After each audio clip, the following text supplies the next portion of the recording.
Dre'Mont Jones hits the Ravens practice field for the first time. The Ravens have perfect practice attendance. Lamar Jackson, AFC Offensive Player of the Week. Mark Andrews is 18 yards away from becoming the Ravens' all-time leading receiver. We hear from Lamar Jackson, who speaks on improving against the blitz over the years, which is going to be pivotal on Sunday. And we also hear from Alohi Gilman, who talks about fitting into this defense and how special Kyle Hamilton was even as a freshman at Notre Dame. All that and more in today's episode of the Flock Rundown.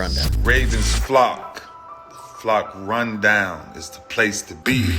Motionless brainwaves attempt to swim their way to sense, can't tame the untamed. What's up, Ravens fans? My name is Ryan, and welcome back to another episode of the Flock Rundown. We're talking positive updates today. I vented all my thoughts and frustrations in yesterday's video at the trade deadline, but what are we going to do? Talk about the lack of moves every single day? We got a whole season left to play. Ravens are still in good position, and I'm still supporting them. You know, I'm a diehard Ravens fan, man, so hopefully they turn it around and go win a Super Bowl. That would be absolutely amazing, but it's also fair to point out, you know, things that you feel like could be improved on or missed opportunities and things like that. So that's what we talked about yesterday, but today we got a lot of positive updates. Dre'Mont Jones makes his debut at Ravens practice. He's wearing number 41, and Harbaugh confirmed that he is playing Sunday. Yeah, I think he can help a lot. I mean, we're really happy with it. It's something that had been in the works for a while, and he's a good fit for us. You know, the system he's been in for the last 3 years is the same system, so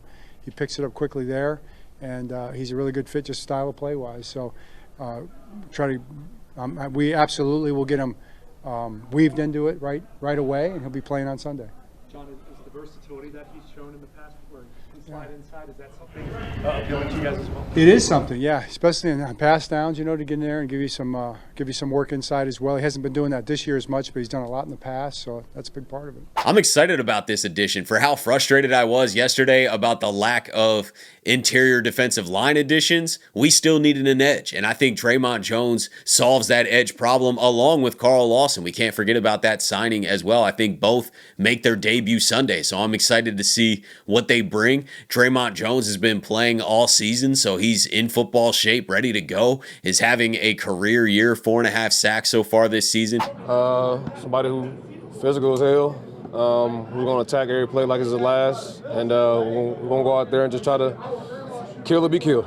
That's the type of mentality we need on this defense, and his play backs it up too, man. He does play physical. He plays pissed off. He plays like a Raven. I know we've been losing that term a little bit, but that term still does exist, whether the guys are playing up to that standard or not. They have been the last few weeks. Earlier in the season, not so much on defense, but I think Dre'Mont Jones does play like a Raven, and I'm excited to see what he does on Sunday. The Ravens had perfect practice attendance today. Nobody missed. Nobody's hurt. They are coming off kind of a mini bye week, an extended week because they played on Thursday night, but everybody's good to go, man. So the Ravens are healthy at the right time, and we're going to have to stay healthy for the rest of the year. I mean, we can't afford a lot of injuries like we had earlier in the season, but it's still great to see. I won't take health for granted. Just a few weeks ago, the injury report was looking as bad as ever. So the fact that we are fully healthy right now, outside of some guys that are coming back later in the season, is amazing news. Lamar Jackson was officially named AFC Offensive Player of the Week for the 14th time in his career. He had 218 all-purpose yards and 4 touchdowns against Miami, no turnovers, 78.3 completion percentage, and 143.2 passer rating. The Ravens always have a chance when Lamar Jackson's out there, especially a healthy Lamar Jackson with a motivated team right now with their backs against the wall. We're still 3-5. You know, there's not a ton of room for error here. We don't have to run the table,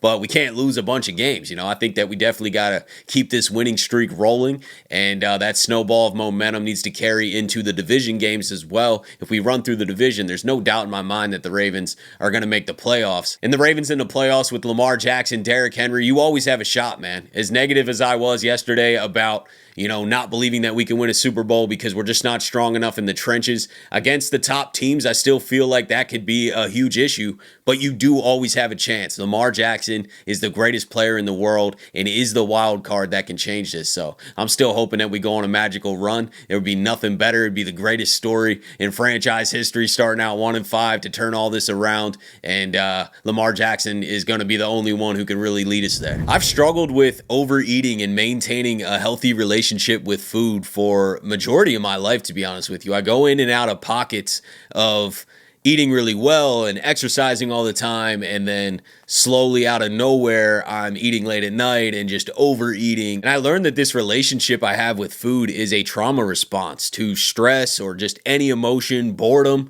And that's what got me really diving into Hypnozio. So I wanted to come on here and talk to you guys about this app. Hypnozio is a revolutionary self-hypnotherapy app that helps you lose weight by targeting the root causes. These guided sessions help reduce stress, improve portion control, and stop emotional eating. There's no calorie counting or drastic lifestyle changes needed. And it's super easy to fit into your day. You just need your phone or laptop for a few minutes to go through a guided session and then watch in your life how much less stressed you are and how much more control around food you have. So when I feel stress, I don't just immediately run to food to solve that in a short-term manner. I'm having a better, more controlled relationship with the food that I'm putting in my body and making sure that it's for fuel and not for short-term pleasure to get over something I'm trying to avoid. So what are you waiting for? Use my link in the description box and pinned comment to grab 15% off your first subscription. And speaking of Lamar Jackson, he spoke to the media today on how he's improved against the blitz over the years, which is going to be important going against a Brian Flores defense, the Vikings defense that leads the league in blitz rate. I just try to get better at everything. You know, I don't try to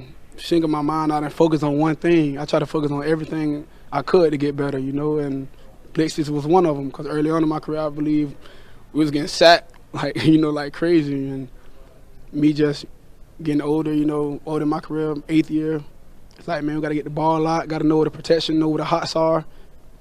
Just execute. And I do expect the Vikings to keep playing the way they've been playing. They like to stack the box, bring a lot of pressure. In the past, years and years ago, that has bothered the Ravens, but Lamar Jackson currently leads the entire NFL in passer rating against the blitz. He's 136.4 rating against the blitz this season, and we've seen the last few years. I think Todd Monken has had a lot of answers, and Lamar has evolved and got the ball out a lot faster too against the blitz and been more decisive, and he's really torched some teams against the blitz, which wasn't happening, 4 years ago. People keep bringing up that Dolphins game on Thursday night with the Greg Roman offense where they just zero blitz constantly and we had zero answers to it.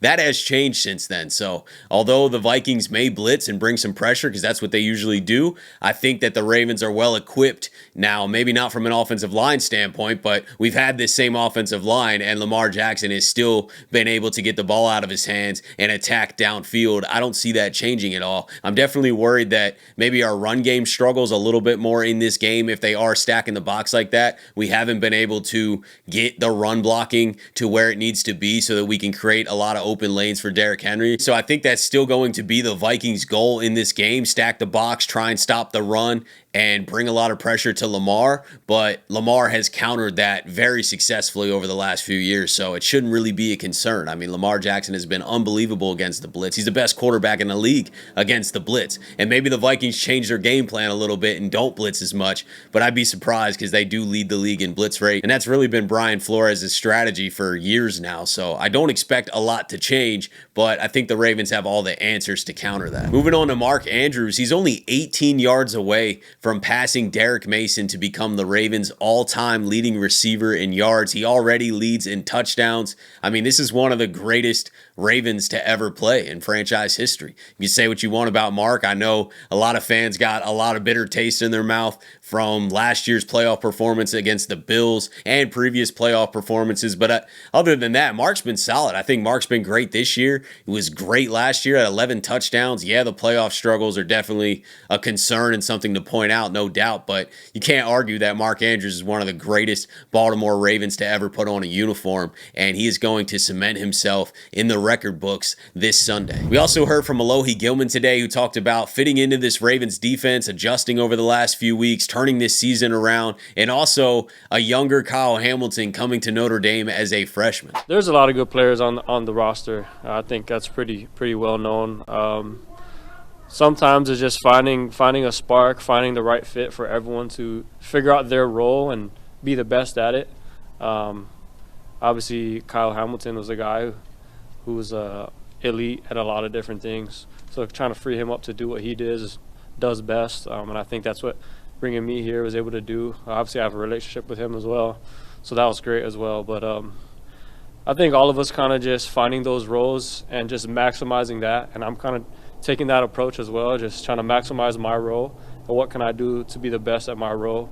And I think the guys around is all doing that. So trying to fit their pieces in the puzzle so that as a whole we can be in one unit, one chemistry to do what we got to do best. And obviously the Ravens culture itself is just, and this is my first time being a part of it, it's already set. Like I've been with the Chargers in some years where it's like we're trying to figure out your identity, but I hear it's like the identity is what it is. So how can we fit into that is not so much, it's not a hard transition because you know what the expectation is, you know what you got to do, you know what you got to bring.